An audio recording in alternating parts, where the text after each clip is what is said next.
Hey NBA 2K fans, in this video we're going to talk about how to make a profit in MyGM. So we're going to focus on the business side of running a franchise. I'm going to go through all the tools in the game and how they work, and then share some tips and strategies that you can use to improve the financial picture of whatever team that you are running in the MyGM file. If you're new to the channel, I am Coach 2K. If you love basketball and love NBA 2K, you're going to want to subscribe to my channel and click the bell to get notified whenever I upload any new video so you don't miss a single NBA 2K video that I put out. And while you're here, check the upper left hand corner for my League series that I'm running with the fictional rosters. I already got about 35, 36 episodes in that series, and I'll put a link to the very first episode up in the upper left hand corner. All right, with that said, let's get started and talking about making a profit in MyGM and what you might do. Okay, so understanding how your team is doing from a financial standpoint starts under the business tab in your MyGM files under the team finances section. And it's here you're going to find the income statement of the team, which summarizes the team's revenue and expenses and can help you understand what you need to focus on in order to improve your team finances. So let's take a look at that. So here's a look at the income statement for the Los Angeles Lakers in the MyGM file. And you can see on the right hand side, there's a revenue section in the middle there and expenses on the right. So basically, the equation's pretty simple.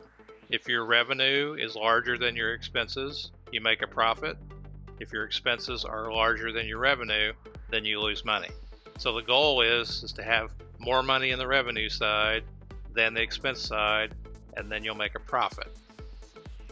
Now that you know how the income statement works, the next thing you need to do is look at the income statement and the specific categories and see what you can do to improve them. So in terms of revenue, you want to figure out how to make those numbers larger.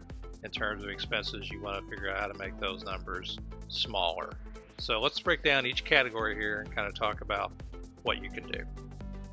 The first item on the revenue side is media, and basically this is TV income. TV income is generated whenever you have a home game. So if you play on the road, you don't get any TV income. You only get it when you have a home game. TV revenue is really just a function of the number of TV homes in your market. So in the case of the Lakers here, you can see their media income after one home game is $2.6 million. But you can see here that the Pacers, after one home game, their TV income was only $1.6 million. So right off the bat, that's like $1 million that the Lakers have on their income side that the Pacers will never get. And that's because the Lakers are in a bigger market than the Pacers, and so they're going to have a larger amount of TV income. So you can see here that in terms of TV homes, the Pacers have just over 1 million TV homes, whereas the Lakers have 5.5 million homes. Now, even though there's another team in the market, still that's a lot more potential for TV revenue. And so in terms of making money with a franchise, it's going to be easier to increase that item if you're in a bigger market. If you want to stay in a smaller market, then it's going to be a little bit tougher to make media income, and you'll just kind of have to use that as part of the challenge of making a profit in your MyGM. The same thing applies for in-arena advertising. So here you can see after one game, Pacers had $47,000 of in-arena advertising revenue that they raised. And you can see here the Lakers, though, they made $141,000, and so they made almost $100,000 more in arena advertising. So pretty much this is just a function of the market that you're in, and I suppose it can be improved with good success on the court, if you're winning games. But these two numbers are probably, I'm guessing, especially in the media side, I don't know as much on the in-arena advertising. They're pretty much out of your hands and determined mostly by the market size. And if you win, obviously it's going to enhance the market that you're in a little bit. But just realize if you have a big market team, you're going to make more media revenue than in a small market. And there's only so much you can do with media revenue and probably with in-arena advertising. Now these next three items, gate, merchandise, and concessions, you're going to have some control over how much you charge for things. But just keep in mind that how much you can charge is going to be a function of your market too, and what kind of fan interest you have, and probably the income level of the fans in your market. But you do have some control over those, so let's go through each of these items and see what you can do to improve how much money you make in those areas. Where you set your prices for your franchise are in the pricing section under the business tab in your MyGM. Within this part of the game, it breaks down what you can do in terms of the gate, which means you can change the prices for your tickets or for your parking. Merchandise, which would include team hats, souvenirs, and programs. And concessions, which would include like all these items in terms of food. So those are the three areas that you can manipulate. Now you can see here that in terms of the gate, tickets to see a game in LA cost $103 when you initially start playing your MyGM mode if you choose the Lakers. But you can see here in Indiana, they're only charging $39 for tickets. So what that means is that if each team has a home game and they have the same number of fans, well, right off the bat, LA is going to make more money from their home game in terms of the gate than the Pacers would, because it's only $39 a ticket. So that's like $60 some less per ticket times like 20,000 fans. Well, that's a lot of money. So the market you're in is also going to determine how easy or hard it's going to be in terms of making money from your fans in terms of pricing. That doesn't mean you can't change them, but just you want to realize that it's a function of the market as well in terms of what you can charge.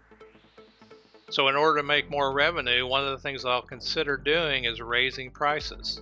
So one thing I could, here in Indiana, if I wanted to, I have a certain number of price changes I can make. If I wanted to, I could change this to like $45 if I wanted to. And if I did that, then that means I'd improve my income statement on the revenue side, because I'd make $6 more per fan that bought a ticket, and I might not affect attendance at all. So that's one way to improve your revenue, is by increasing prices. And one thing I noticed, for example, in Indiana, we're not even charging for programs. So if I wanted to raise that up to like $5 for a program, I could do that, and that's an additional revenue source that I didn't have before whenever anybody buys a program. So you got to look at these items and see exactly what you're charging and what you think the market will bear in terms of how much you want to charge, and it could be a trial and error kind of thing. Now you can only make so many price changes a year, so you kind of have to be smart, I suppose, about where you make these price changes. And for me, I'd probably start with the gate, and then I'd probably go to the merchandise, and then I'd probably go to the concessions after that. The reason I do it in that order is because you can see the gate is the largest revenue item of the three, and then merchandise, and then concessions. But you want to be careful about changing prices. So what I'd recommend you do is you just do it slowly, like I did in the ticket price for the Pacers, going from 39 to 45. It may not make any difference in terms of the number of fans that buy tickets. Now you want to be smart about raising prices, and you can see the impact of the changes you make in pricing in the pricing graphs section of the business tab. In this section, you can see the same tabs: gate, merchandise, and concessions, and you can see how much you sold of everything. So like here under the this game here, price of tickets was $45. We made $832,000 in ticket revenue. Parking was $10. Parking revenue was $75,000. Profit was $908,000, and attendance was 100%. So this tells me that when I raised the ticket prices by $6, it didn't affect attendance. So I'd have to keep an eye on it. So one thing you could do when you're running your MyGM franchise is, if your team is having a lot of success, then you might want to consider raising your ticket prices to improve your profit from the gate over time. Now, just keep in mind when you do that in the MyGM, the press is going to ask you about it. So you always probably want to tell them it's a good value for the fans to kind of justify your increase in ticket prices or whatever it is that you've raised your price in. Now, another interesting aspect about merchandise is that under merchandise, there are jerseys that are for sale. And you can see the price here is $60. You can't control the price of jerseys. The league sets that, but you do make jersey revenue. And you can see here the Pacers made $533,000 in jersey sales. But at the Laker game, they sold, jerseys too, and they had one home game, and they made $1.6 million in jersey sales. So jersey revenue can really be a big factor in your games, because that's like, over the course of a 41 game season, if they do that, or an 82 game season, 41 home games, then that's could be like $41 million, double what the Indiana Pacers would make. Now you can keep tabs on the best-selling jerseys in the league by looking under the business tab under jerseys sales. And in there you can see, who's got the best-selling jersey. Right now it's Kawhi Leonard, but there you see LeBron James. 25,000 jerseys sold.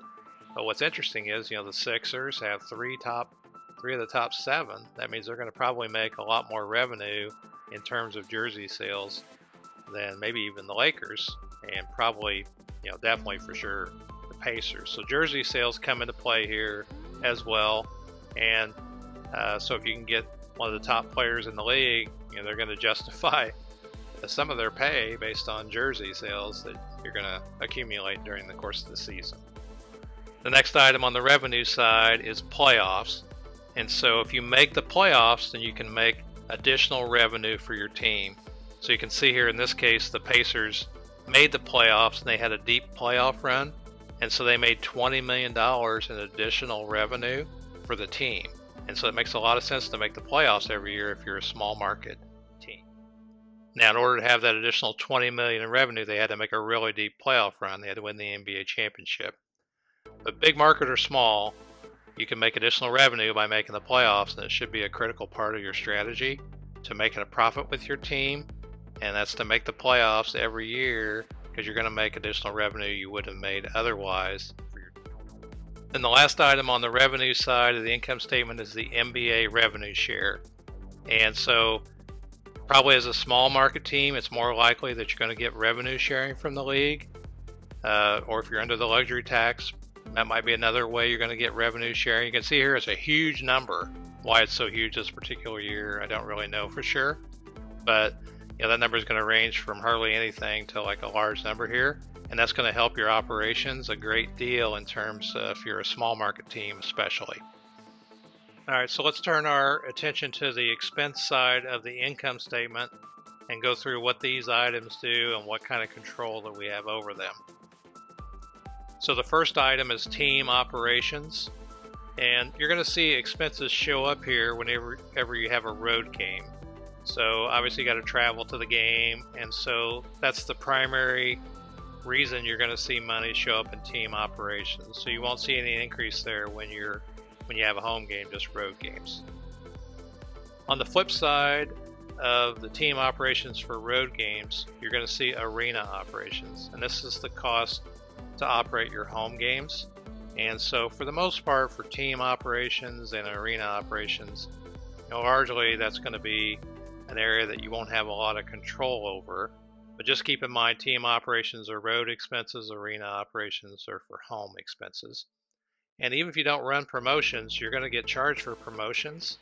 And those are items that are going to occur, I think, just when you have home games. I didn't do a lot of testing on it, but that's kind of how promotions come into play. Now, in terms of staff payroll and player payroll, you do have a lot of control over that. You'll notice in terms of front office staff that for each position, they have an available budget. So you can see here the CFO's available budget is $9.78 million. The assistant GM is $8.76 million, and so on down the line. So any opportunity to save money on contracts you negotiate with your the staff that you hire goes directly to your bottom line, and there's less money you have to earn on the revenue side. So you can see here, like the assistant GM right now, he's got a 1-year deal of $185,000. So basically we're saving a lot of money on this particular position because the available budget is $8.76 million. You also have a lot of control over your player salaries, and so every dollar you save in player salary is one less dollar you got to earn in revenue. So if you can keep your player salaries under control, you're going to increase the chances you're going to make a profit. So like here in the case of the Pacers, you can see they have $69.82 million in player salaries. And so that is extremely low. If I look around the league, let's have another look at another team here. Like the Los Angeles Clippers in the file, they have a $180 million payroll that they got to cover in terms of revenue. So that's another $111 million that they're spending on payroll that the Pacers are not. And so you want to be smart about your payroll depending on what phase your team is in terms of how much revenue they can generate. So obviously there's going to be times you're going to not run a profit in your team if you're trying to win a championship. But just keep in mind that's an area that if you're really focusing on how to make a profit, that you can make some headway in terms of, watching what type of contracts that you sign. Now the next item on the expense side of the income statement are promotions. And every year you're going to get a budget for promotions. Now it looks like to me you're charged for those promotions whether you run them or not, but every year you get a budget for those depending on whether you make a profit in the prior year. So you have a budget for promotions, you have a budget for other items too, like arena operations and team operations. And so those budget categories affect certain things in terms of attendance and morale and free agent interest. And so every year you make a profit, you're going to have more to spend in these areas to kind of help your team improve in one of these particular categories. So since you got to spend the money on promotions anyway, I just make sure that you run them when you're in the file. Now in order to run a promotion, you just go to your CFO, you select them, and then you suggest game day promotion. And then that'll bring your CFO into the office and you can have a chat about which promotions you want to run, how many points they cost, how many available points you have left, and the effect that it has on attendance. So this is a way to kind of boost attendance. If you want to run a promotion, you can certainly do that. And it looks like you're paying for them anyway, so it doesn't hurt. You could run them, like they do in real life if you wanted for games that aren't as heavily attended, that maybe fans aren't as interested in. You could do certain promotion nights if you wanted to kind of have a more realistic approach to how you ran promotions.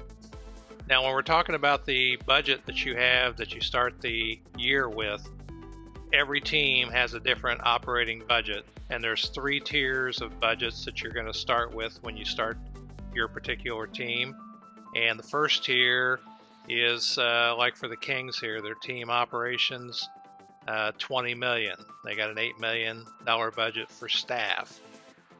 Or the Pacers, they have a $30 million budget for team operations and an $11 million budget for staff. And a team like the Lakers, well, they got the top tier level budget. Operations is $40 million and the staff budget is $15. So the team you start with is going to determine the budget you start with too, and that's going to be an advantage to a team as well in terms of how it can make a profit. Now on the team finances page here, you're going to see a number that says season estimates unallocated funds, and right now that's a positive number. Well, that has a positive impact on the budget. If at the end of the season you had a positive unallocated funds number there, then that means you're probably going to be able to keep the same budget for next year. But if that's a negative number, then what's going to happen is you're going to have to start making some budget cuts, most likely. Now, it's very difficult to determine where this unallocated funds number comes from, but to me, it just looks like if you add the revenue up at the current time you're looking at it, and you subtract the total expenses, that's the unallocated funds. And so at the end of the year, the CFO or somebody comes in and they offer you the ability to set your budget. And sometimes you got to make some choices if you haven't been running a profit. So that's what makes running a profit important, is because then it allows you to kind of run that budget at the full level. Now the next item on the expense side of the income statement is playoffs expense. You'll have two types of expenses show up here. The first is for road games. They'll be higher than for home games. On the revenue side for playoffs, you'll see revenue for home games, but you won't see any revenue for road games. The net effect is that every series that's best of 7, you're going to get at least 2 home games, and so the net effect is you're going to make money in the playoffs even if you just have one series. But obviously the deeper you go into the playoffs, like I showed you in the example for the Pacers who went all the way to the finals, they ended up netting $9 or $10 million because they had so many playoff games. So it's probably more important to get into the playoffs if you're a small market team, because it's just an additional way that you can make more revenue without really doing anything any different. The last item on the expense side is the luxury tax. And you can see here right now there's no luxury tax projected for the Lakers in this season. Luxury tax is completely under your control, and so if you want to make a profit, then one of your objectives is that you shouldn't pay a luxury tax. In terms of figuring out if you're going to have a luxury tax problem, you need to look at your salary cap table. And I did a video on the salary cap and the luxury tax. I'll put a link up in the left-hand corner for my salary cap 101 video. But in the case of the Lakers here, they're not anywhere near the threshold, so they're in good shape in terms of not having to pay a luxury tax. But the luxury tax, avoiding that is very important in terms of profitability to your team. And so if you want to make a profit in MyGM, then you want to avoid paying the luxury tax. Now in your MyGM files, you can level up your MyGM as you gain experience points. And there's some MyGM upgrades that can help you in terms of profitability. And the first set of those are under Business Savvy. The first one is Boost Attendance. You can see you can increase attendance as a MyGM upgrade, and there's 3 levels of that, 1, 2, and 3. There's Fan Favorite, which increases your fan interest, either 10, 20, or 30% more favorable to fans. And then you have pricing changes that give you more pricing changes per season. So you can increase them by 3, plus 5, plus 10, which will give you a lot more flexibility in raising and lowering your prices in terms of how many times per season that you can do that. There's also a couple of other upgrades in contract negotiation. The first is player signing, where players will sign for less, and also the same for staff signing under contract negotiation. If you get these upgrades, that'll help you save money in your contract negotiations, both with players and staff, and that can help you reduce your expenses. And then there are 2 operations upgrades that you can add. The first one is the analytics firm, which will give you more information on how your fans will respond to price increases. And there's also the travel coordinator, which will help you reduce costs in terms of travel. This will reduce the team operations for the road games that you have to go on. And so all of these MyGM upgrades combined will help you make a profit in your MyGM file. Another thing you can consider doing to make a profit in MyGM is to move your team to another market. So in the case here with the Pacers, they're in Indianapolis now, where there's 1 million homes and 2 million people in the metropolitan area. But if we moved them out to Seattle, for example, Seattle has 1.76 million homes and nearly 4 million people in the metropolitan area. So it just goes to show that I'd probably make more money a little bit easier in Seattle if I wanted to move my team out there in terms of the ability to make a profit in MyGM. Okay, so the bottom line is that if you want to make a profit in your MyGM files, your revenues have to be greater than your expenses. It's going to be a little bit easier to do with a big market team than it will be with a small market team. But if you want to add a little bit additional depth and challenge to your MyGM files, then you're going to want to, instead of just kind of overlooking all of these financial aspects and just focusing on your personnel, you're going to want to focus on what happens from game to game to your income statement. So instead of blasting through and simming through all your games, after each game, go look and see what kind of revenue your team made, both at the gate, on merchandise, and on concessions. See how much money you're making on jersey sales. And focus on the things on the revenue and expense side that you can control, and see what you can do to help your team make a larger profit. All right, I hope that helps you out and helps you figure out how the financial side of these franchises work. If you got any questions, let me know down in the comments, and let me know about any strategies that you use to make a profit in your MyGM files. All right, I'm Coach 2K. I'll see you on the court in the next game. Thanks.